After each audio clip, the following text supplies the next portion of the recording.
आप देख रहे हैं आहट। मैं आपका दोस्त गौरव वापस आया हूँ एक सच्ची कहानी के साथ।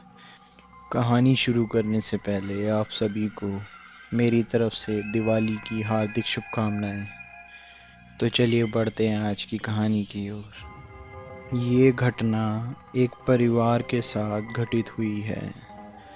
दिवाली आने में अभी कुछ टाइम बचा था। एक औरत जिसके दो बेटे और बहुएं थी। बड़ी वाली का बेटा था, पर छोटी वाली निसंतान थी, यानी उसका कोई बच्चा नहीं था। एक रात छोटी बहू किसी कारणवश जाग जाती है और उठकर वो किचन की तरफ जाती है। वह अपनी सास को काला जादू करते हुए देख लेती है। वह एकदम से आश्चर्यचकित हो जाती है। ये सब नज़ारा देखकर छोटी बहू काफ़ी घबरा गई थी, इसलिए वो दबे पांव वहाँ से चली जाती है। इसी तरह वो रोज़ रात को जाकर एक दफ़ा अपनी सास को वो सब करते हुए देखा करती थी। कहीं ना कहीं उसकी सास को इसका भनक हो गया था, पर वो अपनी बहू को कुछ बोलती नहीं थी। एक रात इसी तरह उसकी छोटी बहू अपनी सास को काला जादू करते हुए देख रही थी। तभी अचानक से उसकी सास बोलती है कि बहू, तुम यहाँ क्या कर रही हो। अपनी सास की ये बात सुनकर वह एकदम घबरा जाती है, क्योंकि उसकी सास ने उसे देखा भी नहीं था। फिर भी कैसे पता चल गया। ये बात उसकी बहू को रास नहीं आई और वह अपने सास से ये सवाल करने लगी कि आपने तो मुझे देखा नहीं था, फिर आपको कैसे मालूम हुआ कि मैं यहाँ आपको देख रही हूँ। उसकी सास ये जवाब देती है कि मैं तुम्हें पिछले कुछ दिनों से देख रही थी कि तुम रोज रात को मुझे ये सब करते देखती हो।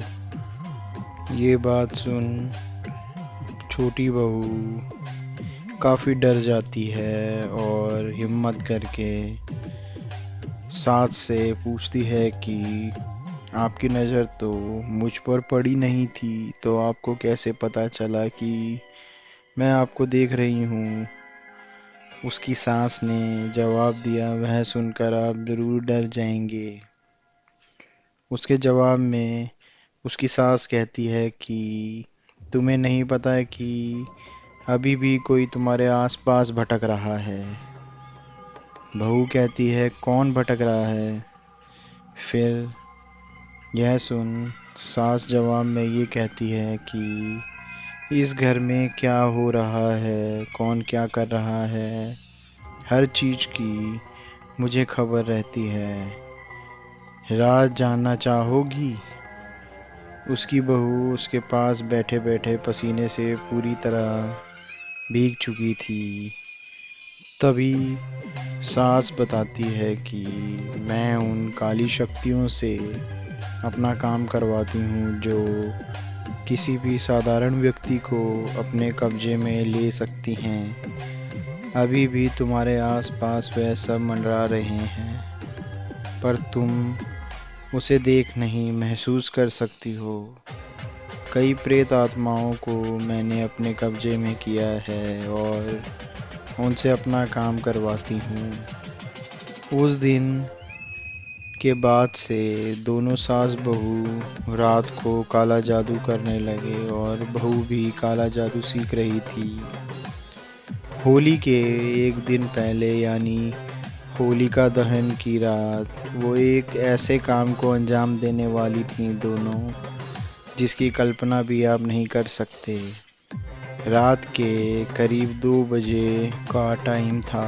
छोटी बहू और सास दोनों मिलकर अपनी बड़ी बहू के कमरे में चुपचाप घुसते हैं और उसके बेटे यानी अपने पोते को रात के समय उठा लेती हैं और जंगल की तरफ दोनों चले जाते हैं और उस बच्चे पर काला जादू करने लगते हैं। आज वह दोनों उस बच्चे को काला जादू की मदद से मारकर दोबारा जिंदा करने वाले थे।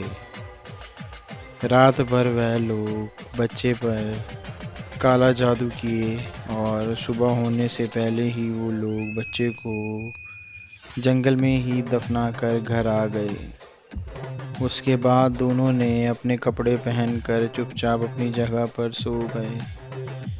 जब सुबह हुई तो बड़ी बहू अपने कमरे से चीख मार कर चिल्ला रही थी और सबको बुला रही थी कि उसके बगल में सोया उसका पति भी जाग जाता है। तब पता चलता है कि उसका बेटा गायब है।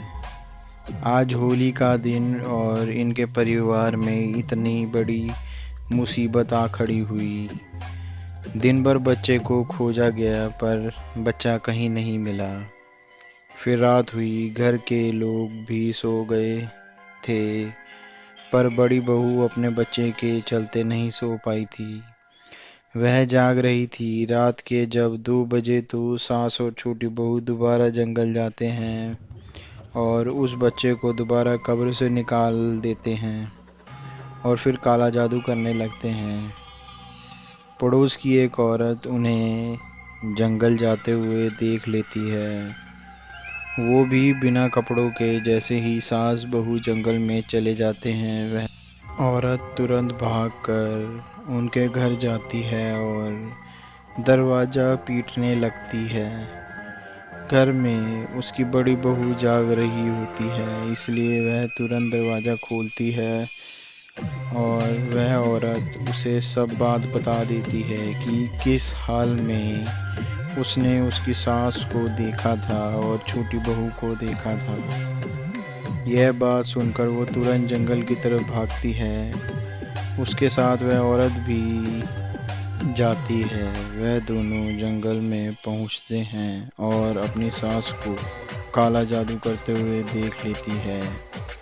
सामने में उसका बेटा जमीन पर पड़ा हुआ।